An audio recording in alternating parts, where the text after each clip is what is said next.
नमस्कार सगळ्यांना, श्री स्वामी समर्थ। कसे आहात सगळे? मला माहीत आहे की सगळे छानच असाल आणि खुश असाल।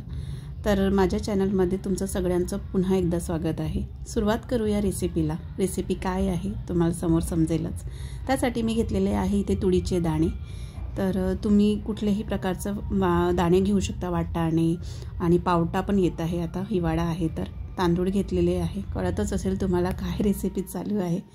तर इथे मी शिमला मिर्च छान कट करून घेत आहे। भाज्या आता इतक्या ताज्या मिळतात मार्केटमध्ये, कारण की हिवाळा चालू झालेला आहे। पण बऱ्याचपैकी भाज्या अजूनपर्यंत व्यवस्थित आलेल्या नाही आहे, तरी पण फ्रेश आलेल्याच आहे। एवढ्या काही म्हणजे नाही, हिवाळा असल्यामुळे खूप छान भाज्या अशा आता मार्केटमध्ये अवेलेबल आहे। इथे मी शिमला मिर्च छान मोठ्याच्या आकारामध्ये कट करून घेतलेली आहे। फुल फ्लॉवर पण घेतलेला आहे, तो पण मी छान असा कट करून घेणार आहे।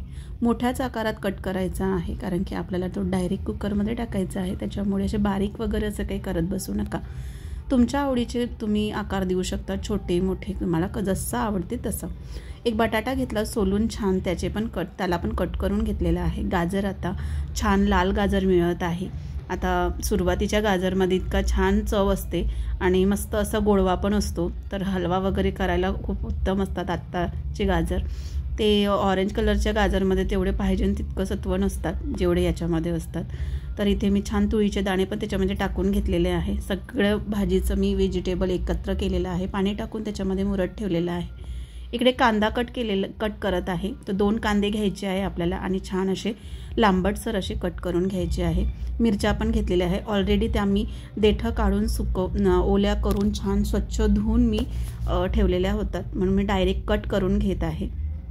भाजीचं कसं 10 लोकांचे हात लागतात, त्याच्यामुळे जर आणून तसेच स्वच्छ करून जर फ्रीजमध्ये ठेवलं तर आपल्याला पण खूप सोपं पडतं।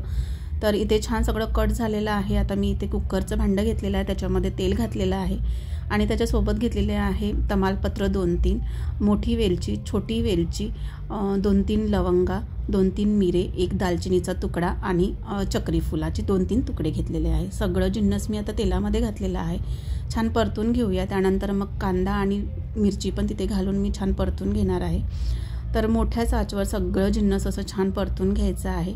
आणि आता जो हिवाळ्यामध्ये जो आपला भात असो किंवा मसाला भात असो, पुलाव असो, सगळ्या भाज्या इतक्या छान अवेलेबल असतात ना, तर आता हिवाळ्याची ती एक जान म्हणलं तरी चालते, कारण की खूप चांगल्या भाज्या मिळतात आणि हिवाळ्यामध्येच तो खावासा वाटतो। तर इथे मी थोडंसं गरम मसाला घातलेला आहे, थोडासा शाही मसाला घातलेला, शाही बिर्याणी मसाला, तर त्याने चव पण छान येते। आलं लसणाची पेस्ट, लसूण पण मी ठेचून घातलेला होता। ठेचून घातलेल्या लसणाची चवच वेगळी येते, आलं लसूण करून ठेवलं तरी त्याचा टेस्ट व्यवस्थित येत नाही, त्याच्यामुळे मी ठेचून घातलेला आहे। आणि छान सगळं जिन्नस फिरवून मस्त छान त्याला परतून त्याच्यामध्ये भाज्या कट करून त्याच्यामध्ये थोड्याशा भाज्या घालून सगळं जिन्नस मिक्स करून मग थोडंसं वाफ दिली, जेणेकरून त्या थोडं सॉफ्ट व्हाव्या।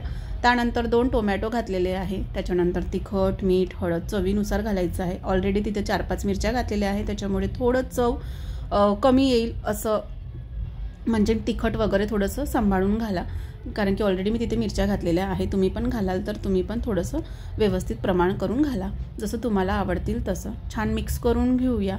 बॅकग्राऊंडचा आवाज येत असेल तर प्लीज इग्नोर करा। आता लग्नसराई चालू आहे, तर थोडासा आवाज येईलच, तर त्याच्यासाठी मी थोडीशी तुम्हाला माफी पण मागते। तर आता त्याच्यामध्ये टाकून घेऊया छान स्वच्छ धुतलेला तांदूळ। हा माझा घरचा तांदूळ आहे, त्याच्यामुळे पाणी खूप त्याला मुरत नाही आणि जुना असला तरी पण खूप बारीक असल्यामुळे तो खूप कमी पाणी पितो, त्याच्यामुळे मी थोडंसं पाणी कमी टाकणार आहे। तर तुम्ही तुमच्या तांदळाला जेवढं लागेल तेवढं पाणी टाका। तसं तर प्रमाण 2 वाट्याला 4 वाट्या पाणी असं असतं, तर त्याच्यानुसार मी भातात सगळं घातलेलं आहे। मसाला घालून छान कुकरचं झाकण बंद केलेलं आहे। 2 शिट्या मस्तपैकी झालेल्या आहे आणि भात तुम्ही बघू शकता इतका छान मोकळी सरसरीत भात झालेला आहे। असा गरमागरम भात दुपारी, सकाळी, संध्याकाळी कधीही द्या, आवडीने सगळी मुलं पण खातील। भाज्या अशा कट करून भाज्या अशा खात नाही मुलं, तर यामध्ये नक्की तुम्ही अशा प्रकारचा ट्राय करा। सगळ्या भाज्या घाला, सगळं जिन्नस घाला त्याच्यामध्ये, तर मुलं आवडीने खातील। तर नक्कीच तुम्ही पण ट्राय करा या प्रकारचा, नक्कीच करतच असाल, पण माझ्या प्रकारे पण करून बघा, नक्कीच तुम्हाला आवडेल। चला, चॅनलला सबस्क्राईब करा।